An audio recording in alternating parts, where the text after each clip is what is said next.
Hello, everyone. You're welcome once again to the MIT Africa Innovate Conference 2014. So we'll be starting the energy panel right away, and I'll be handing you guys over to the Deputy Director of the MIT Energy Initiative, Dr. Robert Stoner. All right, so let's start. Thank you very much. Thank you, everyone, for coming. I'd just like to provide some more information in regard to what our last, I thought, very inspirational and professional speaker said about how hard it is to get a job in Nigeria versus how hard it is to get into MIT. In fact, it's 3 times harder to get a job in Nigeria than it is to get into MIT, which is kind of impressive number. I had to check my figures a couple of times, but that's the case. But we're not here to talk about jobs directly. We're here to talk about energy. And we have a very exciting panel. We're down a man, but that just means that we have more time for the 4 really first-rate speakers who have joined us today. And I'll introduce them briefly in a moment. I go to a lot of energy conferences around the world. Some of them are concerned with renewable energy in North America. Some of them are concerned with oil and gas, intermittent power in Europe, hydropower in Europe, power in Russia. These are all big energy systems, and they all sound a lot alike, although there's a certain amount of heterogeneity. But when you get to Africa, the subjects change, and I think in a way that makes this a particularly important session, if I can congratulate us all for participating in the most important session of the day. And that is that the power sector in Africa is extremely underdeveloped, and the energy sector in general. And the question that we're going to be trying to address today, as we run through our hour, is how real is the perception I have, and perhaps many of you have, that things are rapidly changing in Africa, and that we're poised at the beginning of what I hope will be a transformation in the African energy sector. So let me introduce our speakers, and I'll give them each a few minutes after I've introduced the whole row. We'll come back and go through them one at a time to talk about themselves and how they participate in the African energy sector. And then we'll have a brief conversation amongst ourselves, and I hope you will all feel free to ask one another questions, as I will to ask questions of you. And we'll try to leave as much time as we can for questions from the floor. So please think about questions and store them up, and I'll try to leave as much as 20 minutes for that at the end. So on my left is Babs Omotoa, who is a Nigerian and the Chief Executive Officer of Nigeria Liquefied Natural Gas Limited, which is one of the largest natural gas concerns in the world. And he's worked for over 20 years in the oil and gas industry, much of it with Shell. Welcome. Thank you. Babs has an eye condition that's bothering him today, and so he's going to wear glasses, but I think it's cool. It's cool. I'm going to wear my glasses too, which is a lot less cool, I have to say. On his left is Mamadou Traoré, good. Who's the managing director. We just all met, by the way. Hang on, Tanya, I'll get to you. I can mess it up. Mamadou is a managing director at General Electric and is also a founder of Africa 2.0 Foundation. He's also the chairman of the foundation, which is an initiative-driven advocacy group promoting economic development in Africa. He previously worked with the International Finance Corporation, which is one of the organs of the World Bank, as most of you will know, in Johannesburg, where he managed investments in several sectors, including telecommunications. He is our big capital equipment guy on the panel today. On his left is Alex Bashian, who's a local, I'm happy to say. Alex is a senior investment manager for Invested Development Limited, which is a direct impact investment fund with offices in Boston as well as in Nairobi, Kenya. He's the managing director of the Impact Factoring Fund, which he'll explain to you, which is a working capital developed by Invested Development. Welcome, Alex. And on his left is Tanya Cole, who is a co-founder and group executive director of the Sahara Group, which is an energy conglomerate with investments across the continent throughout the value chain. Sahara Group employs 680 employees and has a turnover of over $10 billion. It's a large concern, and he's our developer, investor, utility guy. So welcome to all of you, and I'll do what I said now and give you each an opportunity, starting with Babs, to talk a little bit about your work and how it fits into the African energy sector and what you think the future holds. Babs. Thank you, Robert, and good afternoon to everyone. I don't always look this cool, but it's very cool. But I did have an operation on one of my eye, and I need to protect it against the light. But maybe this is a look that I will encourage more in my company as I go forward. Yeah. I indeed lead an organization in Nigeria, the Nigeria Liquefied Natural Gas. It's a joint venture between the National Oil Company, which owns 49%, and three international energy companies, Shell, Total, and Eni, who own 51% together. So 15 years old company, but has risen to become one of the most successful LNG plants in the world. It's the fourth largest LNG plant in the world, the biggest LNG plant in sub-Sahara, the biggest industrial complex in sub-Sahara Africa. But we are more proud not of what we make in terms of financials. We're more proud because the company's been able to help minimize the gas flaring in the country. Before LNG came on, Nigeria was flaring about 70% of gas produced. The NLNG was able to help mop up this, and today the figures are down to about 25% thereabout. And so that is the main reason why the company was formed, to help end the gas flaring. 4 trillion cubic feet of gas that would have been flared have now been converted to wealth for the country.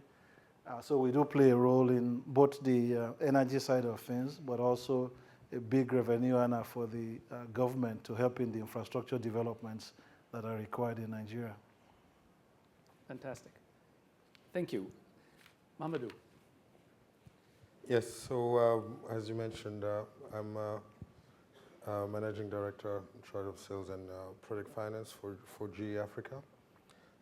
Clearly, the question of energy is a very important one for us for obvious reasons. As you probably know, GE was co-founded by Thomas Edison, so we've been in that space for more than a century already.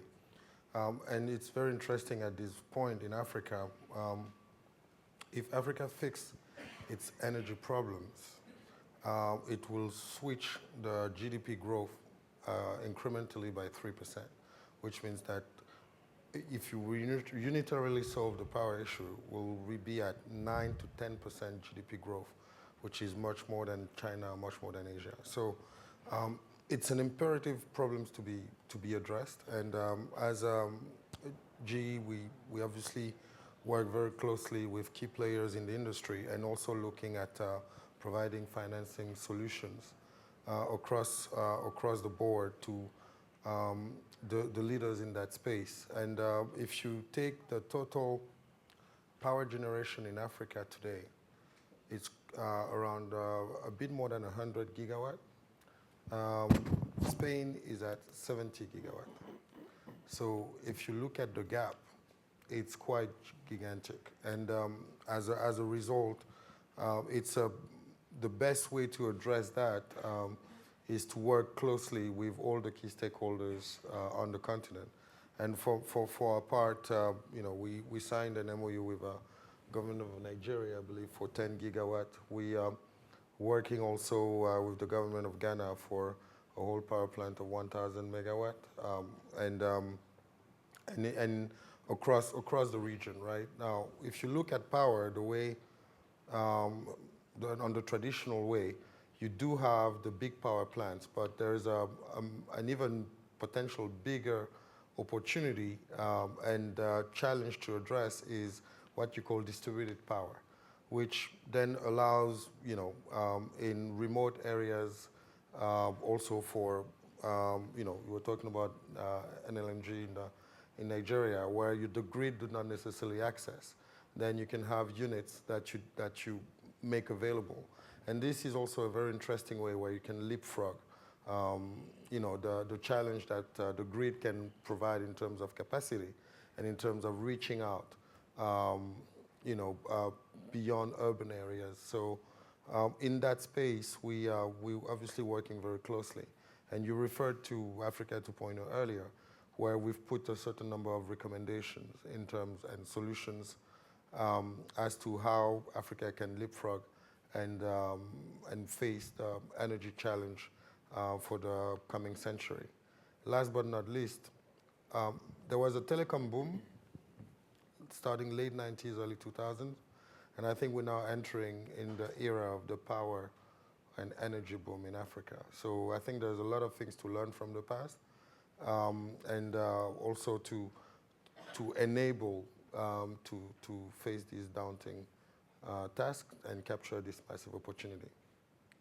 So you're a believer in the expansion of the power sector. That's why I'm sitting here. Yeah. Alex, tell us about smaller investments. Yes, also a believer. Thank you very much for having me. Great to be here. My name is Alex Bashan. I'm with a impact investment fund based here in Boston and with office in Nairobi, Kenya, by the name of Invested Development. We are an early stage direct private investment company that focuses on early stage, seed stage, young but growing companies who are developing innovations in energy and also in information and communications technologies. In particular, we're interested in how information communications technologies apply to innovations in the energy sector.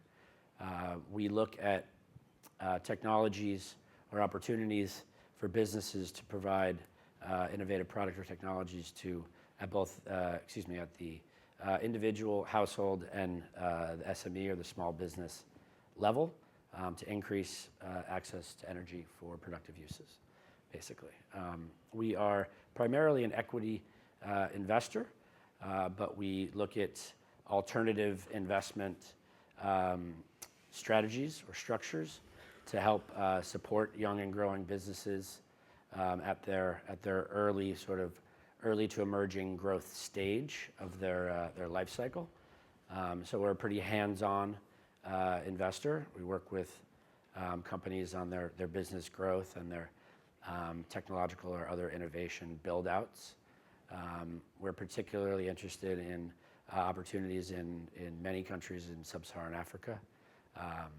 In East Africa, we've invested in several companies, and as well as in Nigeria.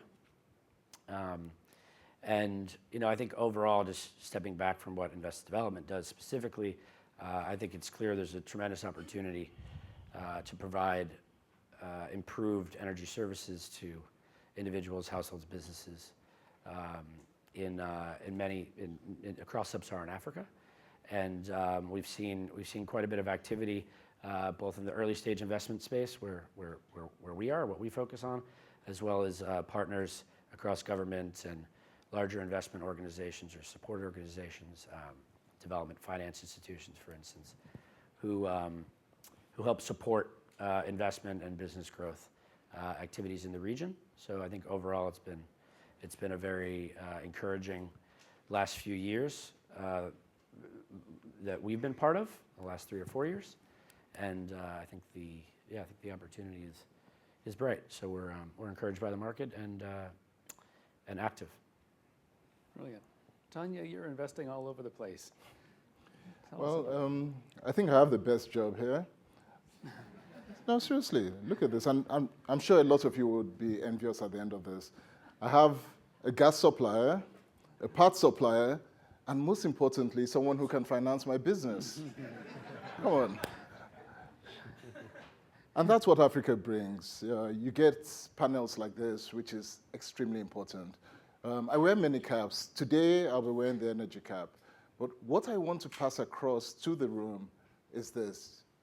Just bear this in mind. Mamadou alluded to it, so bear this in mind.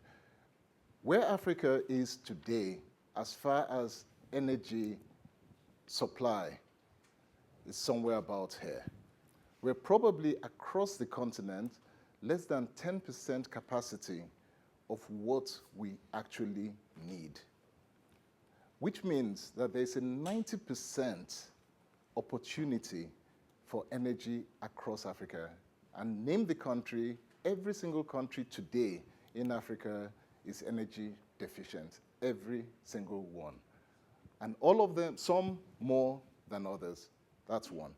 The second thing I want to leave across to the room is that every single one of these countries requires funding, investment into the energy space. So for the Alexes and those of you in the room that understand about financing, whether complex or simple, financing mechanisms, it's required. The third thing that I want to leave across is that there's a huge gap of qualified, competent people, human resource. We took over a plant in the power industry, both upstream, remove my upstream cap, generation and distribution. We bought power plants in the generation business. We found out, having taken over those plants, that the average age of the engineers that are there able to do the work is probably about 40, 45. In the last 20, 25 years, no engineer that has graduated from a university in Nigeria or outside, across Africa, has come out with the mindset that they wanted to go and work in the power industry. And so I heard the last panel say that it's very difficult to get jobs. There are jobs waiting in the power sector because we can't find. In the distribution, on the distribution side, we found out as well that what it requires over the years, you've had people who have gone into distribution and distributing not from a customer-centric perspective, but because the government has been pushing it. So they sell power whether you want it or not. So it's all been a government-driven industry. Right now, we're looking for people who have a customer-centric mentality to go in there. It's lacking. So a lot of training that has to happen within the power sector. And the last part of it, and then I step back, is policy. All across Africa, the mentality prior to the last five years has been that power is a national security issue. And so the policies that we have inherited in coming in has been one that has not permitted the explosion of power in the way it should be. Over the last couple of years, we've been working very hard, and it's now happening that countries have started to open up and release their power infrastructure to people. It's not yet where it needs to be, but it's work in progress. And here I speak to the Africans. I speak to those who have an ability, first of all, with the contacts and connections that you have to begin to change policy and speak to people who make policy so that they can change it, because it's very important. And then to the GEs and now for the non-Africans who from an external perspective also understand the issues about policy, to open up policy, to pass the information, as I was harassing Alex outside, to pass the information that requires the change in policy that would allow him and GE and others to come in and make the kind of investments that we need. These are 5 things that I want you to take away, because each one of them is important, and I'm sure every single person here can fit into one of those 5. Wow, those are 5 very important topics. I have no further questions. That's excellent.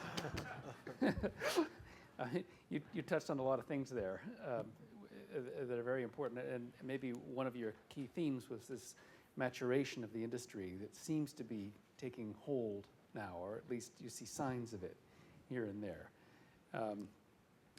One activity that is sort of taken hold over the last year or so, just that the United States is involved in, is Power Africa. Absolutely. And I wondered how Power Africa, I see all of your heads are nodding, that's good, I mean, rather than shaking, say, but can you give your responses to Power Africa as a mechanism?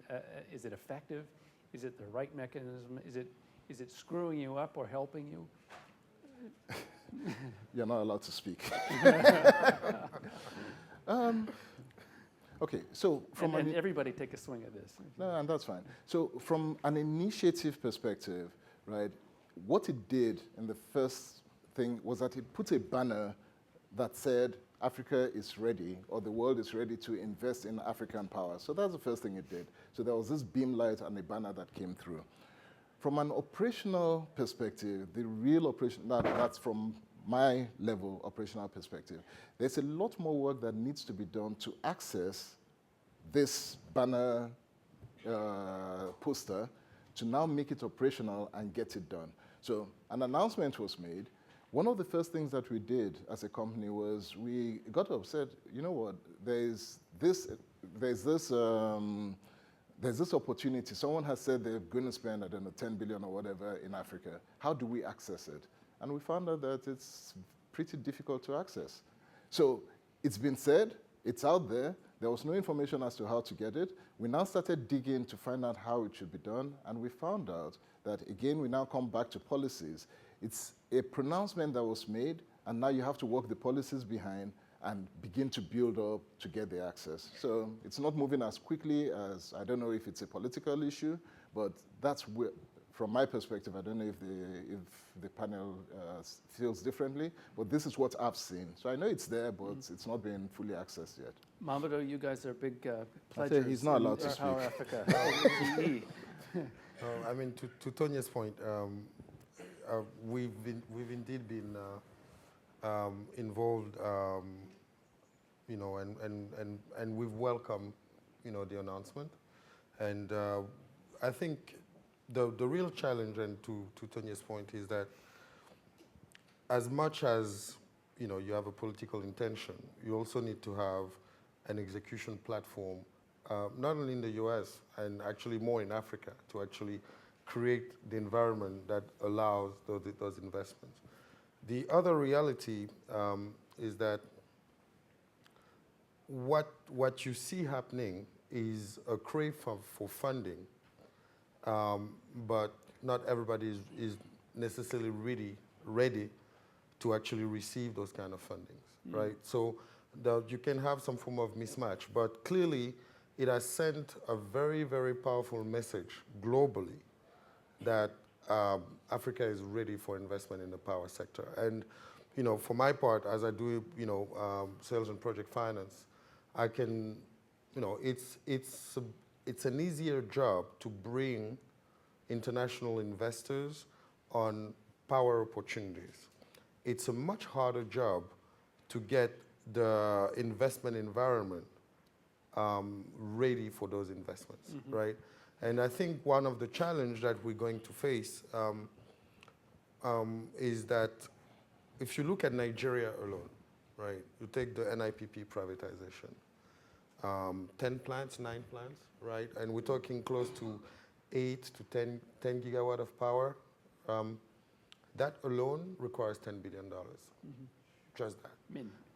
Just that. And it requires $10 billion not only to expand, to acquire. Right?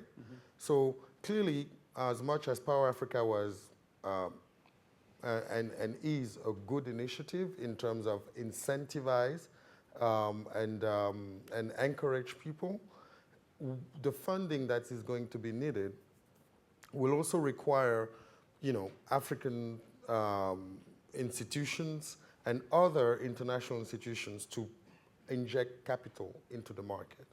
And that's what we're seeing now, right? So you do have some international players, you know, from Asia and also from the US who are looking into that space.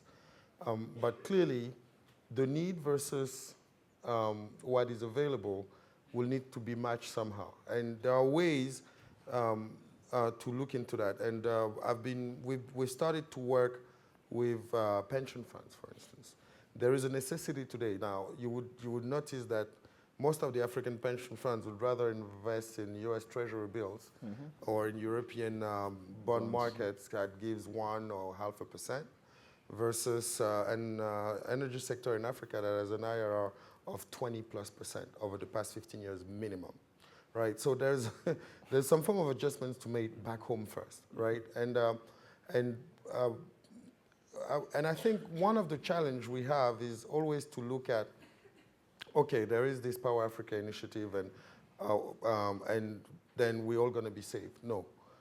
It's also the message I also want to send to leaders from the private sector, government on the continent is that we do have a responsibility, and we can't be waiting and expecting others to solve our own problem. And as much as we welcome it, it doesn't mean that everything is done, right? So to the point of Tonya on capacity, I think that's the biggest problem that the continent has. Well, let's come back and talk about capacity in a minute. I'm thinking about the small end now, where you're investing, Alex. I mean, what role is Power Africa playing there? But more broadly, what are you doing for capital, and how are you solving that problem? Well, so on the Power Africa side, there's a few different sort of angles to approach it. I mean, so I think the initiative's great. It's sort of catalyzed discussion in innovations and push some dialogue. I think further down the line than it might have gotten without sort of this backing.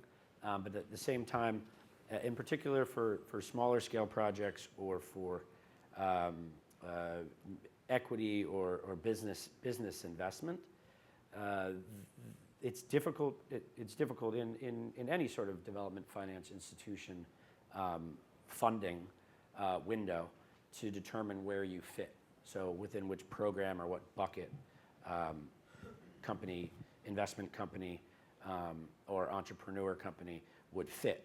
And I think Power Africa is doing a good job in engaging as many players as they can and furthering this discussion. That said, I think it takes time, and we're still sort of in the early stages there.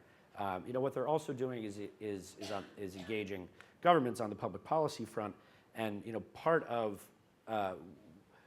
what investors struggle to come to terms with, or why entrepreneurs face hurdles in their growth, has to do with government and politics and the regulatory environment.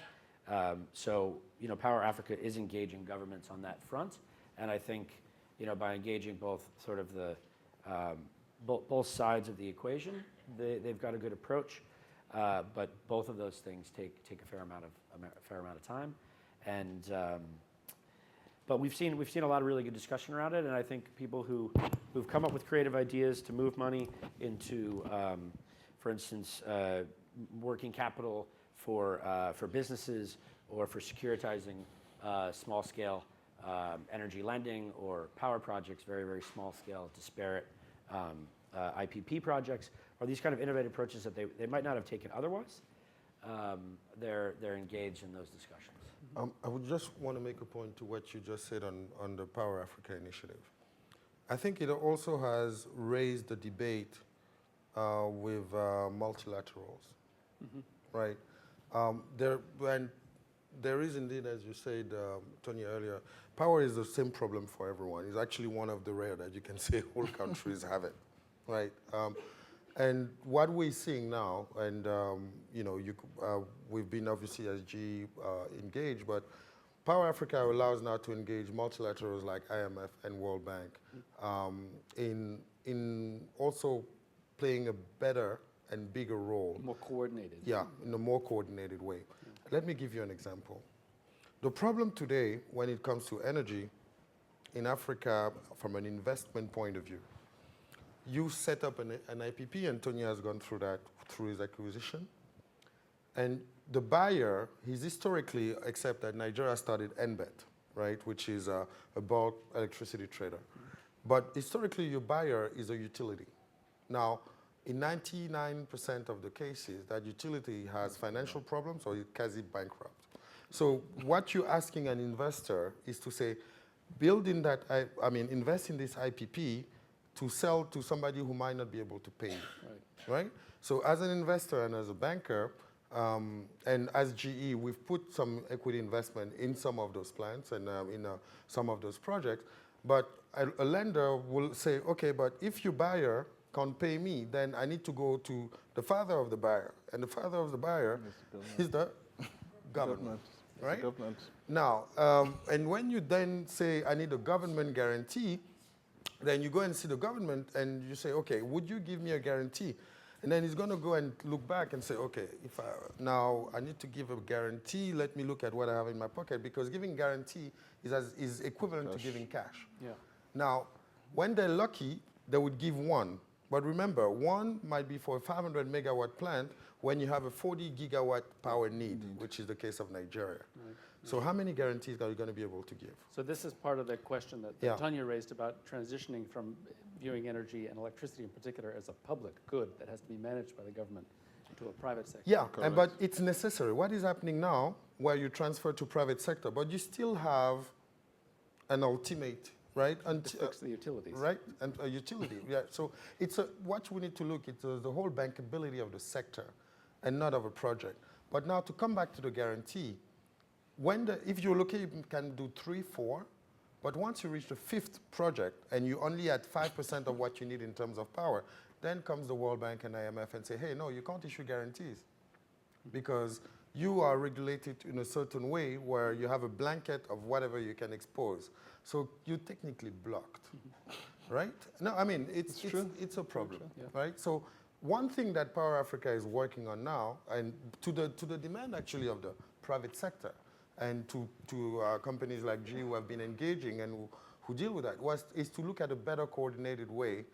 If you say you have a blanket guarantee as a nation, it poses a serious problem because I'm going to make revenues if I build infrastructure, if I build roads, if I can generate GDP. But if I'm blocked there, then I'm not going to make revenue. Then I might just have a poverty, vicious circle problem.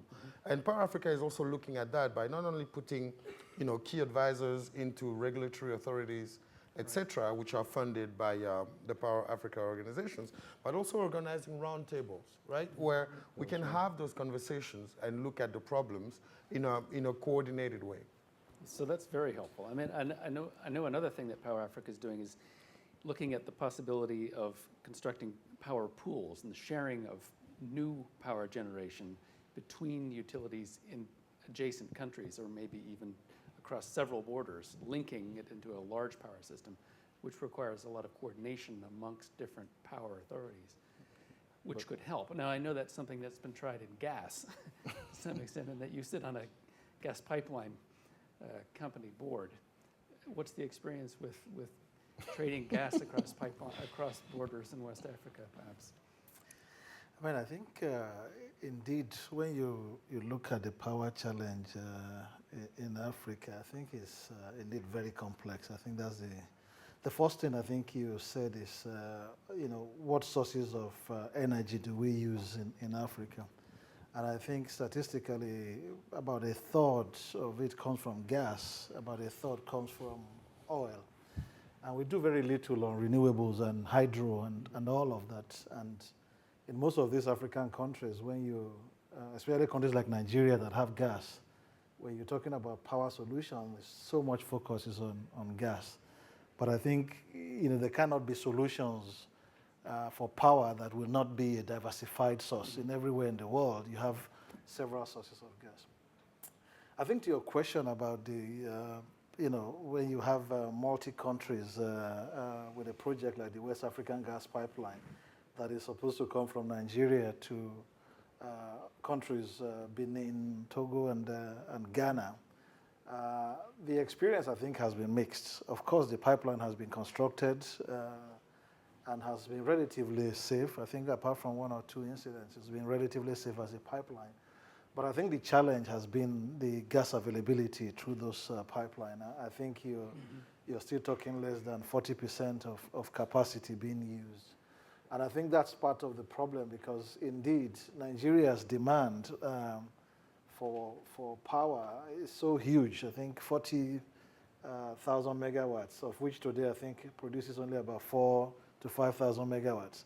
So the demand for gas in Nigeria itself is such a huge volume that never makes it into the pipeline. Exactly, so it just never does. But that can happen with the power sector as well, and you can end up with a very difficult situation. I want to pick on the point you made about pooling of energy.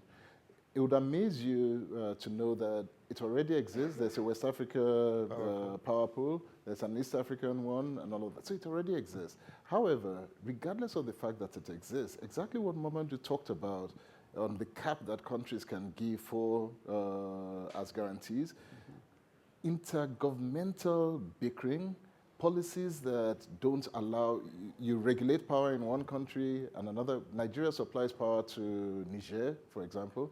The price differential is incredible. And, so there are these things that require sane human beings sitting across the table and discussing. Yeah. The main problem that we have, and it's a frustration that I see all the time, is that you need to find the right kind of people that will sit and understand the economics of what this is all about. And the economics goes just beyond give me power, or I need to send power to some village or some rural area and all of that. It goes way beyond that. We now need to sit down at this level to begin to work on what kind of policies will generate the investment, what will open up this entire area that will bring in the money that we can put into the power pool that will generate income and change everything. Now, that discussion needs to happen. Is my PhD student, Amy Rose, here somewhere out there? She's doing her thesis on precisely this topic. How do you construct that multinational regulatory and dispatch regime to make it happen? PhD? There's a history of that taking place elsewhere in the world, and it does happen, but it's hard. It is hard. So another thing the World Bank has tossed out is the idea of building gigantic hydros, in particular in the Congo, building this 40 gigawatt, larger than the Seven Gorges Dam, Grandinga complex. And I mean, there's also State Department enthusiasm and USAID enthusiasm that you probably hear through the Power Africa guys as well for that. And I have to say that it all sort of makes me nervous, because it involves not only a massive investment in power generation in a country that maybe is a little scary for investors, but all of that distribution and all of those power trading regulations and policies have to be put in place simultaneously, and you end up exactly with the problem you talk about, Babs. There's not enough power on the line or all of the lines to get the capacity utilization high enough to pay for it. And so you end up with that. You not only have bankrupt national utilities, you have a bankrupt international power pool with a bankrupt power plant at the other end of it. And not to unveil my position on the subject, I just wondered what you I think the other thing... We know your position already. The other thing to add even to the hydro solution you mentioned is there's also a plan for a gigantic solar solution put in the whole Sahara that will actually supply even to Europe. So there's a number of these gigantic plans, and indeed, they, on paper, they do make a lot of sense. You could see the possibilities in them. But indeed, as I think many members of the panel have said, there are things that are still very key in Africa, I think, is indeed getting the right policies in place and also having the right environment to even operate some of those facilities.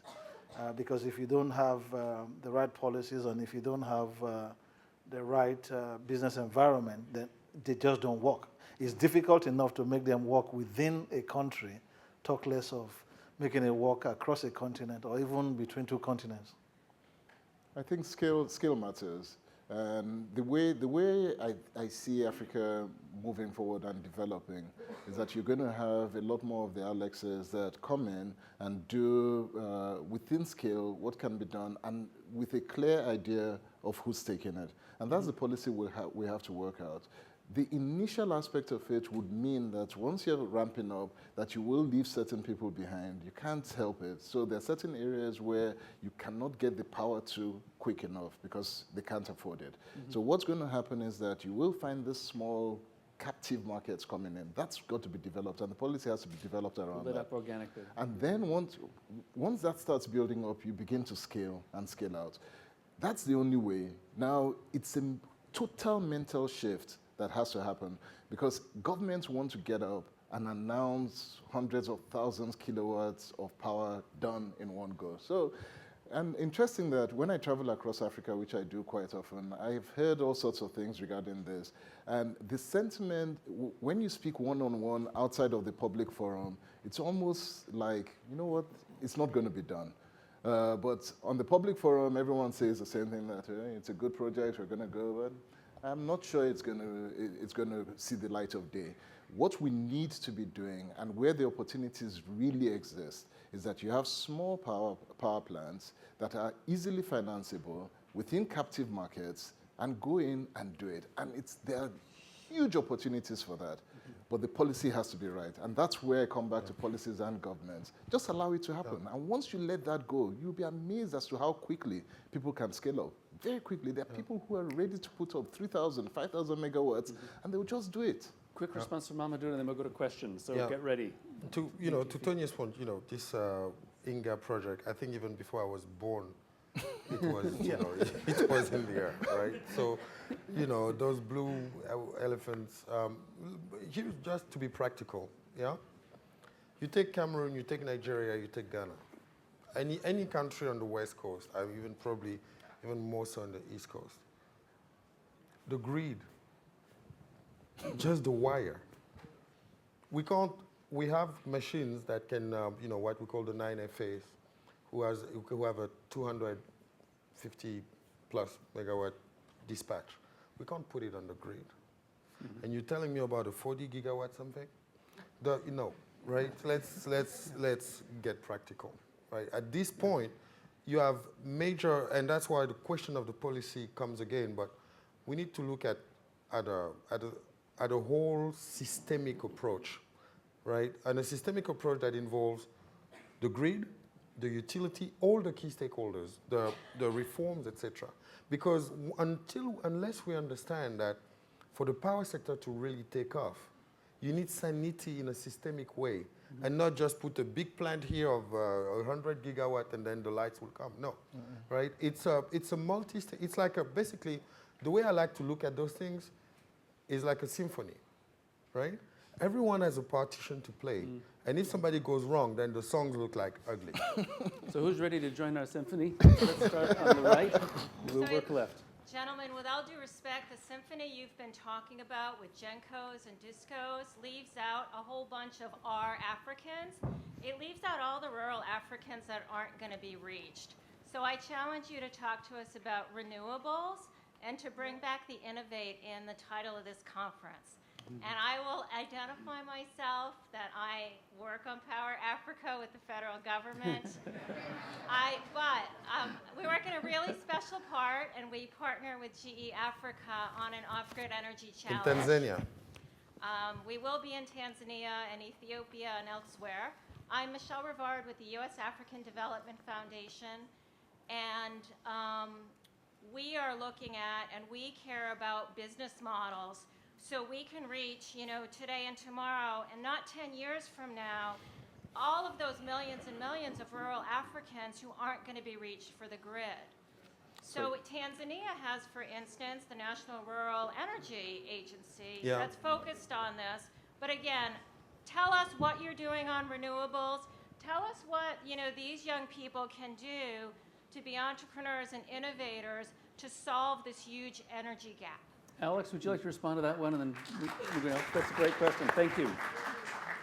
Yeah, so that fits well within the scope of, what we sort of actively pursue. Underneath this whole large-scale projects, resource-intensive business activities are small-scale energy products or services for households in the rural or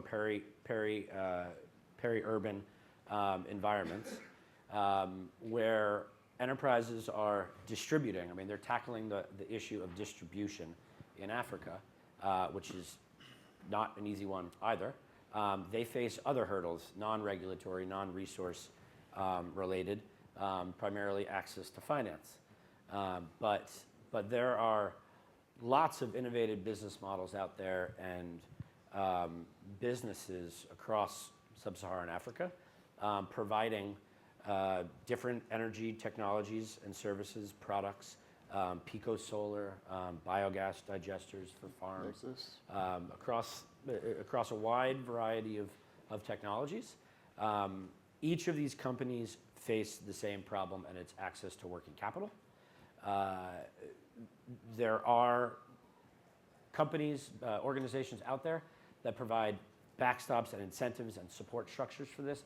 They're not nearly as widespread or adoptable as they could be. I think the perceived risks are completely sideways. But distribution is a major issue, and there are a lot of companies out there, tackling it. To your point, you remember I mentioned distributed power?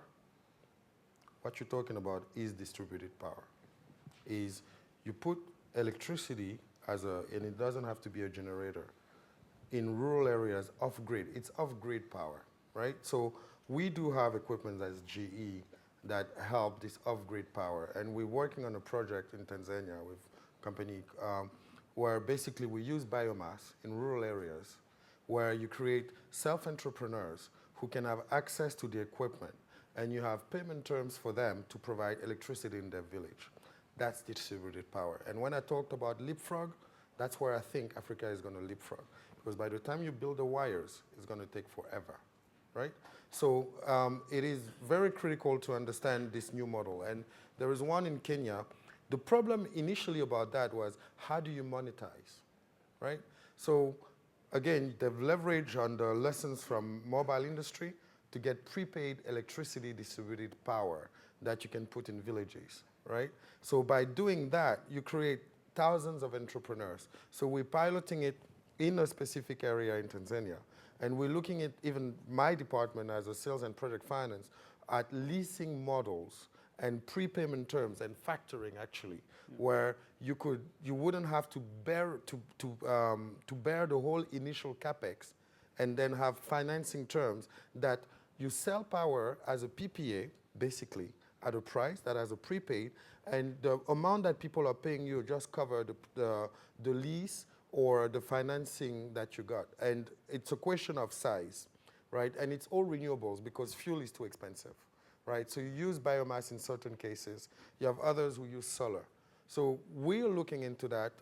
And I know Tony has also his team with Sahara Energy who are highly innovative around those things, because we know we can't fix the problem just with the big machines. And in Africa, what I think the biggest asset of this continent, it is people and their spirit of entrepreneurship. And the sun. Well, and I'm just curious, Yeah. I don't want to take away, but in the case of these projects, typically the bankable profile for a project requires an off-taker or some sort of an anchor buyer. So if you're talking about projects, micro utilities or microgrids that are off-grid, that are non-connected, not grid-tied, we haven't seen that many bankable projects, so to speak, because without a credit enhancement mechanism or a guarantee of some support, some sort, then it breaks down.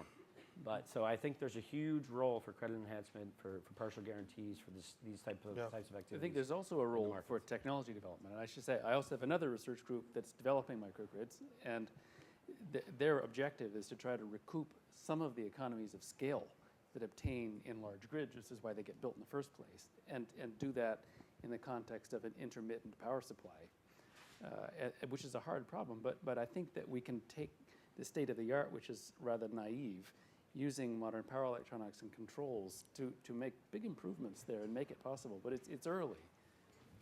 Left.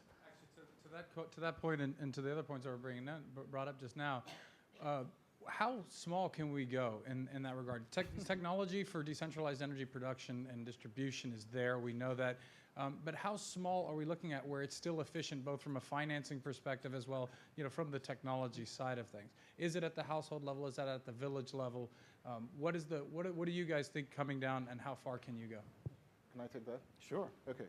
Now, and going to both those points, one of the things that would always surprise you about Africa is that you have scale from the smallest all the way to the biggest. Everything exists within that band, and everyone needs it. So how far can you go depends on you. There are people who have set up very small networks. One of the things that surprised the telecoms industry, right, was when they made their calculations thinking that the only people that will be able to afford to make the payments that was required for telecoms was an upper level, middle class, all the way to the top. What they found out was that people were willing to make the smallest 10 cents, 20 cents on a daily basis. And that turnover, moving over and over and over again, is exactly what keeps them going. The second thing that they found out, and now this for the people who sell manufacturing industry, the manufacturing industry found out that there's such an informal society, informal, it's not captured on any database, where cash moves every single day in little bits. And that if you can make your products and you can price it at less than $1, thereabouts, then people are willing at that point to continue to spend. And so, if you make your business model in such a way that what you're selling is that you're selling power in a way that it's below about $1, thereabouts, in whatever currency, then you'll find that people can move that very, very quickly. And that's the whole essence of why things like M-Pesa worked in East Africa, why Lever Brothers and Unilever and Co. work, because they sell things at a level, little sachets, at a level that people can afford, rather than do it in the $500 range, $1,000 range, where very few people can do. So the business model that you should be thinking about when you want to go, if you want to go that low, is make it such that you can tap into that informal market and tap in very quickly. It exists. Yeah, absolutely. And there is a case in Kenya and in East Africa, and I met with them, I think it was like 3 months ago. They have those devices, and they have a prepaid, and they serve communities of 20 people. M-Copa, exactly, yeah. right? So, and it's scaling up big time. And to Tonya's point, I was involved in the telecoms industry before it took off. The forecast that we did at the time when MTN acquired a license in Nigeria, I think I planned 1 million subscribers after 7 years. Everyone in the finance industry thought I was crazy, that max Nigeria will get 100,000 subscribers after 5 years. 5 years later, they're at 20+ million subscribers. So forget the data. The unfortunately, forget the data. And if you're an entrepreneur, just roll your sleeves, go underground, get a bit of cash on the side, and sell. You'll be the first surprise. Clearly, it's going to be tough, but the reality is that we tend to be analytically stuck in our paradigm and our models, but the reality teaches you. And really, I mean, my boss almost fired me when I said that Nigeria will get 1 million subscribers. And I knew, because when you go in the street, there is money. Now, the informal sector is always discounted for, but there is cash. So we have 6 minutes left. I want to try to squeeze in 2 more questions. So we're going to have questions and no answers. Yeah. Okay. Let's take all the questions. It's better. Yeah. My name is SCNB from Alt International Business School. My question goes to Taure. Right now, in Nigeria, the essence of reducing gas flaring was to ensure that we don't foul the environment. Right now, he has said that 25%, they have reduced it to 25%. Now in Nigeria, there's a lot of power plants being built in strategic regions, and they are piping gas to those gas plants. And these same gas plants are going to burn gases and still you got to bring it to a question really fast. Yeah, right? still foul the environment. So from the GE Eco Imagination program, doesn't this contradict, because your supply chain is still going to be burning of gas and fouling of the environment? I'll get to you on that. You want to take all the questions? Let's take all the questions. Take it after? Yeah. All right, one more question. Yeah, Yeah. thank you. Sure, thank you. My name's Tristan Reed. I'm a PhD candidate in economics at Harvard, and my question is about transmission. I think we've spoken a lot about distribution and generation, but transmission is a natural monopoly, and in many cases will be run by the government. Have you seen examples in Africa of countries that have really pushed forward on transmission? And if you haven't, what what do you think should be done? Okay, let's get the last two questions in too, and we'll give synthesized answers. Good afternoon, sirs. My name is Charles, and I'm currently a senior student at the New York City of Technology. I'm a geology student, so I was just wondering. I was going to ask you guys, what do you think the future of energy holds for young individuals who just graduated college? The future of that? Sorry. Energy? The future of energy, yeah. Energy as a whole Energy as a enterprise. whole, oil, gas, hydrothermal. That's Okay. a wide one. All right, that's a big question. And then last. Yes, hi. Gabino Garangumba. I'm Chief Technology Officer, Integrated Solar Technologies. We have a standalone off-grid solution that we developed, and one of the key things that you all mentioned that we run into is how difficult it is to have access to that A-series fund when it comes to transformative innovation. And the problem with us African is the fact that whether from the government standpoint or from the consumer standpoint, we've always got used to just consume technology. Whereas what it is for Power Africa right Sir, now, the could you solution just we have to... ask the question? Sorry, we're running short of time. Yeah, we have to innovate it. So my questions to you all is that how do you actually, because I know out of that, I guess all the panelists, invested development is the one that has that least approach. How do you focus on actually fostering transformative innovation from Africans or people who actually develop technologies for energy with Africa at the core? Doing it domestically. Yeah, or internationally, because we're based in Pittsburgh. So. Alex will take that. Okay. Okay, you want to go do transmission or? I'll do transmission. Okay, you got transmission, you got The last question. Yeah, the last question, exactly. You want to comment on the future of energy? Babs can do future of energy. You take the first one. The first question was about... Burning gas and GE. Yeah, okay. Yeah. Look, the gas to power story is the next big thing. And it's the next big thing because people realize they needed power, and then they realize, to fuel it, we're going to need gas because it's cheaper than fuel. But renewables, as mentioned earlier, is a critical one. My sense of the future of energy, I can see a lot of renewables coming. I can see off-grid significantly in a leapfrog way, and I'll see big projects with a gas-to-power integrated approach.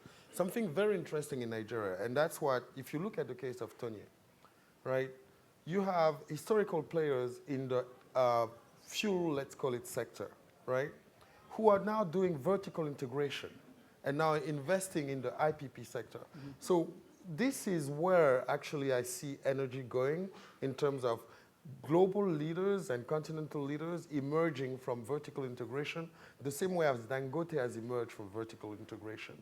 And then you will have a lot of smaller entrepreneurs who will see the opportunity in their neighborhood and in their community and get into the prepaid energy. I like to take the point on the technology thing.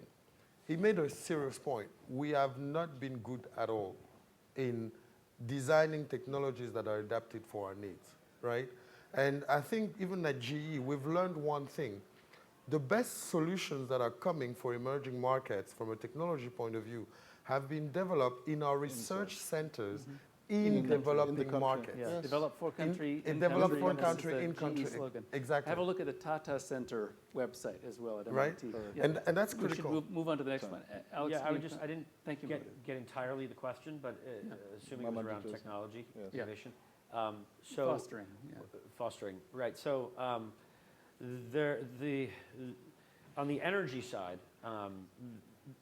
there are opportunities for technology transfer and for fostering technology innovation in markets. And we've seen sort of an increase in technology incubation presence in some of the markets.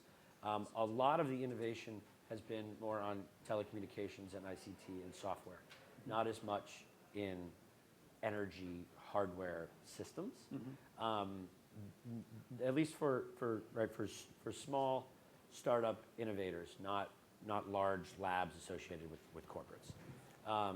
That said, there's the importance of building technologies in markets for needs-based technologies is I mean, you can't put a price on it. It's incredibly valuable, and we try to participate in the growth of those opportunities as much as we can. through supporting innovation labs and the like. But I can't speak enough about the importance of it. Okay. Tanya, wrap it all up with transmission wires. So transmission, my doctor friend, the issue is this, right? We have distribution, we have generation. What Africa is doing today is that they believe that the transmission is still strategic to the government. So what's happening is that you find a lot of countries that are trying to privatize, still holding on to the transmission. At the beginning, we tried to fight that, and then we decided that, you know what, it's really not that important, and I'll tell you why. Once you start ramping up on distribution and you're ramping up on generation, you'll find out that the transmission cannot work. The pressure that will come from both sides will collapse the interim, which means that we as generators and distributors will begin to speak to each other and put in the transmission that is necessary and find a transfer price that would work for us, because you're going to ramp up on both sides. Very quickly, the government will come to the realization that they cannot move as quickly as both sides are moving, demand and supply. So I think we've come around to the point that rather than fight a battle that will just distract you, ramp up on both sides, and the center at the end of the day would either collapse or you speak to yourself together. And I think that's where we're going.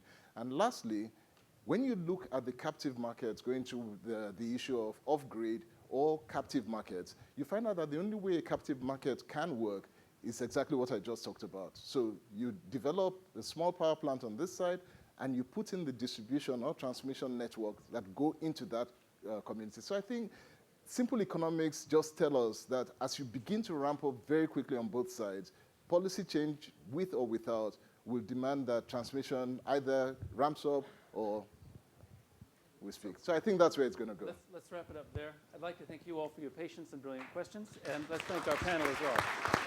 That's Mohamedou, Alex, Tanya. Thank you.